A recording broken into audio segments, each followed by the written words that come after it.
தமிழ்நாடு நிதிநிலை அறிக்கை 2025-2026 எல்லாருக்கும் எல்லாம். சென்னை கொளத்தூரில் சாலையில் மாட்டை பார்த்ததும் ஓரமாக ஒதுங்கிச் சென்ற பெண்ணை பசுமாடு ஆக்ரோஷமாக முட்டி தள்ளிய காட்சிதான் இது.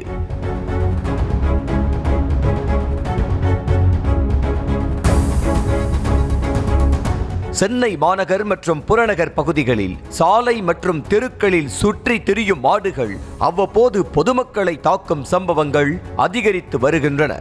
மேலும் வாகன ஓட்டிகளுக்கு அச்சுறுத்தலாக விளங்கும் வகையில் மாடுகள் சுற்றி திரிகின்றன.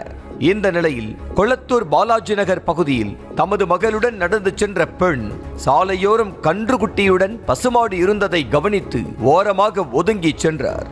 மாடு முட்ட வருவது போல இருந்ததால் மகளை கையில் பிடித்துக் கொண்டு ஓரமாக ஒதுங்கினார். தாய் மகளை நோட்டமிட்ட பசுமாடு இருவரையும் ஆக்ரோஷமாக முட்டி தாக்குதல் நடத்தியுள்ளது. இதில் தமது மகளை பின்புறமாக மறைத்து தாய் காப்பாற்றிய நிலையில் அந்த மாடு சுற்றுச்சுவரோடு சேர்த்து வைத்து அந்த பெண்ணை மாறி மாறி முட்டி தூக்கி வீசியது.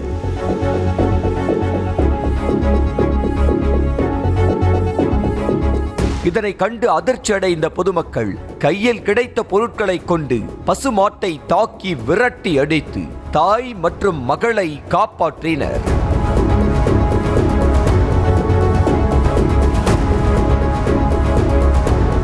பசுமாடு முட்டியதில் காயமடைந்த தாயையும் மகளையும் அவ்வழியாக வந்த ஆட்டோவில் ஏற்றி சென்னை பெரியார் நகர் அரசு புறநகர் மருத்துவமனைக்கு அனுப்பி வைத்தனர். சாலைகளில் சுற்றி திரியும் மாட்டின் உரிமையாளர்களுக்கு பெயரளவில் மட்டுமே அபராதம் விதிக்கப்படுவதாக கூறப்படும் நிலையில் மாட்டின் மதிப்பு அளவுக்கு உரிமையாளர்களுக்கு அபராதம் விதிக்க வேண்டும் என பொதுமக்களும் சமூக ஆர்வலர்களும் கோரிக்கை விடுத்துள்ளனர்.